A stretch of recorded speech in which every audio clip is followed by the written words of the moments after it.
Mais c'est un esprit de force. Un esprit filial. Où on reconnaît Dieu comme notre Père. Et on peut crier Abba, Père. Et quand tu sais que c'est celui qui a créé le ciel et la terre, qui est ton Père, et qui est derrière toi, qui te soutient, tu ne dois pas être tremblant. Tu ne dois pas être un poltron. Tu comprends ça? Tu ne dois pas être un poltron.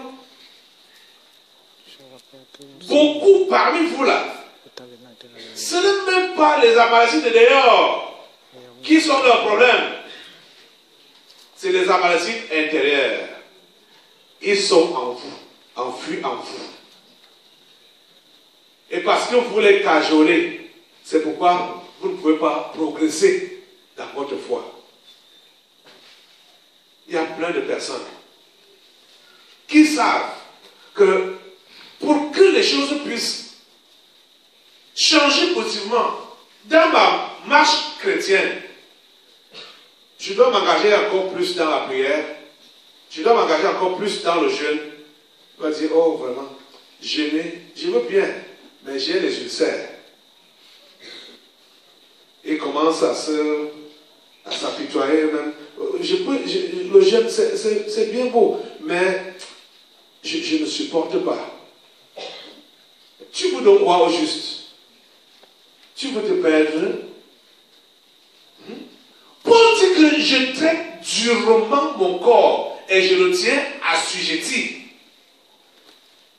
Je traite durement mon corps et je le tiens assujetti. De peur d'être rejeté moi-même après avoir prêché aux autres.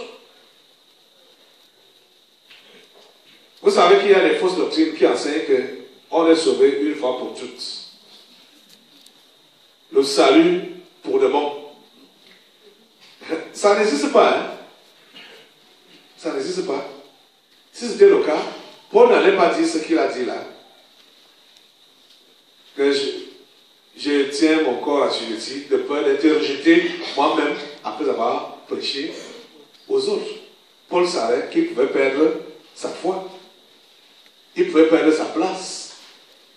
Cette place-là n'a jamais été garantie une fois pour toutes dès qu'on a cru. Sinon, pourquoi nous demander de la raviver? Si elle doit être ravivée, ça veut dire qu'elle peut s'éteindre. Elle peut mourir avant que nous-mêmes on ne meure ou avant que Jésus ne vienne. Donc ça veut dire qu'elle peut finir. Et vous voyez, Jésus lui-même s'est interrogé une fois dans les évangiles où il a dit que quand le Fils de l'homme reviendra, trouvera-t-il la foi sur la terre? Ou est-ce que même Jésus sait que ce n'est pas une chose facile que de se maintenir dans la foi? Et il se demande, quand il va revenir, est-ce qu'il va retrouver la foi sur la terre? Or, c'est des hommes et des femmes de foi que Jésus doit venir enlever. Parce que sans la foi, il est possible d'être agréable à Dieu. Si on n'a pas de foi, on n'est pas enfant de Dieu. Parce qu'on n'est pas agréable à Dieu. Et pour maintenir cette foi, ce n'est pas chose facile. Ce n'est pas chose facile. Les amis, le chemin est long. La traversée est longue. Au moins, Israël avait déjà une idée concernant la durée de sa traversée dans le désert. Ils avaient déjà une idée. Ils avaient l'idée de 40 ans. Mais nous autres, on n'a aucune idée de combien de temps va durer notre traversée. Mais nous savons une chose, nous sommes aussi en train de traverser comme eux. Et pendant la traversée, Amalek est derrière nous et attend qu'on se fatigue. Attend qu'on dise que je suis fatigué, je n'en peux plus. J'ai déjà trop prié, j'ai déjà trop attendu, j'ai déjà trop cru. Si tu as donc trop cru, pourquoi tu ne vois pas les fruits de ta foi? Hein? Est-ce que la lectrice peut encore nous relire notre texte ici? Deutéronome 25 là. Souviens-toi de ce que te fit Amalek. C'est Moïse qui parle. qui rappelle à Israël.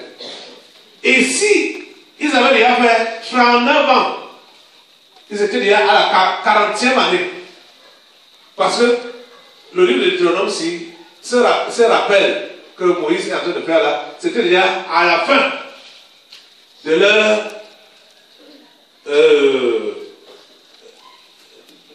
pèlerinage où ils tournaient en rond là. Donc ça, ce sont les dernières paroles que Moïse est en train de leur dire, les derniers rappels qu'il est en train de leur faire. Dis, souviens-toi de ce que tu fis Amalek pendant la route lors de votre sortie d'Égypte.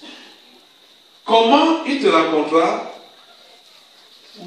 dans le chemin et sans aucune crainte de Dieu. Vous voyez? Et sans aucune crainte. Parce qu'Amalek savait qui était Israël. Amalek savait de quelle manière Dieu avait délivré Israël de l'Égypte. Amalek savait. Tu comprends, non? Mais qu'est-ce qu'il a fait? Il tomba sur toi par derrière. Il a fait quoi? Il tomba sur toi par derrière. Sur tous ceux qui se traînaient. Les derniers. Ouais, non? Pourquoi? Parce qu'ils étaient fatigués. Pendant que tu étais là et épuisé. Toi-même. Pendant que tu étais là et épuisé. Pendant que tu étais fatigué et épuisé. C'est ça que je voulais dire. Hein? Nous n'avons pas droit au repos en ce qui concerne la foi. Tu n'as pas droit au repos. C'est pendant ce temps-là que tu dis que tu vas te reposer, tu vas prendre un peu de répit. C'est là, Amalek est derrière toi. C'est ce genre de moment-là qui l'attend. Oh les amis, si vous pouviez le comprendre, vous n'allez plus dormir inutilement. Vous n'allez plus vous permettre. C'est pourquoi, oh mon Dieu, beaucoup sont là pour dire, ok, bon, je vais me détendre. Et ils commencent à zapper la télé pour regarder n'importe quoi qui va passer. Pour dire que c'est la détente. La détente. Et tu nourris ton esprit avec quoi? Tu nourris ton esprit avec quoi? Dans la détente. C'est pendant ce temps-là que Amalek tombe sur toi. Hein? Beaucoup parmi vous là, vous avez réellement cru. Ça, on n'en disconvient pas. Mais on a compris hier que les œufs sont toujours là. Et sont en train d'être couvés par le serpent de la séduction. C'est toi-même qui favorise ces œufs-là d'éclore quand tu es maintenant dans la relaxation. C'est toi qui les favorises d'éclore. C'est toi qui ouvre la porte. Quand tu as cru, tu as réellement abandonné la fornication, la tutelle et tout ça là. Mais qu'est-ce qui t'arrive d'être derrière les séries où tu vois les embrassades et toi tu n'es pas marié? Ça va te provoquer quoi? La convoitise, non? Et je vois comment ils baissent les visages. Hein? Mais vous ne pouvez pas être un vrai chrétien en regardant les films mondains. Votre conscience sera toujours sale. Les choses que vous avez abandonnées dans le passé vont toujours revenir en mémoire. Hein? Vous comprenez ça? Franchement parlant, j'ai pitié de ces croyants. Et ma prière est avec eux tous, vraiment. Toi qui m'écoutes maintenant là, tu es privilégié. Parce que tu peux être averti directement ici. Par ce moyen, que tu comprennes que les télévisions mondaines là salissent ton esprit et vont te ramener en arrière. Ces films mondains là, que ce soit les séries, les films d'amour, les films de guerre, les films de... tout ce qui est mondain là, vous savez que ça vise un seul objectif. Détourner, détruire, salir. Eux aussi sont en train de faire leur évangélisation. Vous comprenez, non?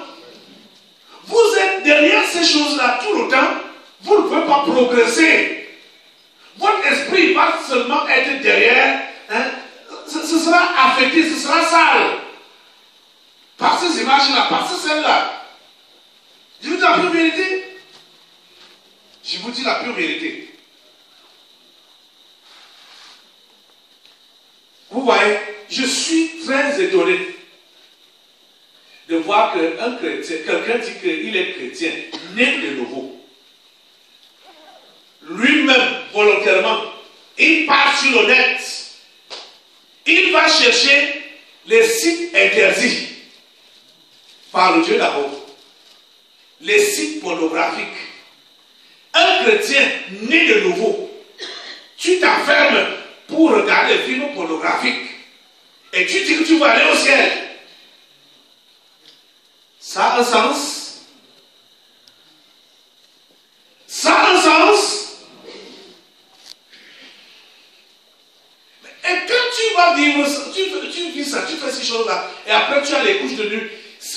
Supposons que c'était ton grand-père ou ton aïeux qui s'était marié à toi depuis longtemps. Quand tu as cru, tu as eu la délivrance. Mais toi-même, maintenant, tu vas te reconnecter sur le net. Tu sais que c'est ce lien-là qui a souvent été dans votre famille. Mais tu fais comment pour couper ça, pour maintenir le lien coupé depuis que tu as cru. Mais tu ne fais que renouer, réactiver avec les mauvaises visitations, avec même les mauvaises compagnies. Parce que quand je me demande souvent quand vous dites que vous avez des amis, soit dans vos lieux de service, des gens qui n'ont pas le même langage, qui n'ont pas la même nature que vous causez par rapport à quoi? Si ce n'est pas le service, par exemple, si c'est votre collègue de service, en dehors de ça, en dehors des causeries sur le service, vous allez parler encore de quoi? Pourtant, vous passez beaucoup de temps ensemble pour vous dire quoi ensemble? Pour vous dire quoi ensemble? Ce n'est pas donc étonnant de voir que votre chrétienté n'a jamais évolué. Ce n'est pas étonnant de voir qu'après quelque temps, vous êtes rattrapé par ces esprits familiers. Parce qu'ils ont décidé que vous ne devez jamais croire en celui-là qui est là-haut. Et vous-même, vous coopérez à cela en entretenant des âmes malécites à l'intérieur de vous-même.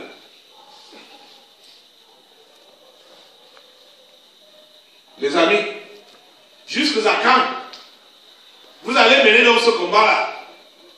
Jusqu'à quand? Ici, Moïse consigne clairement et il dit que la mémoire d'Amalek doit être effacée, oubliée. Oubliée. Ça doit être oublié.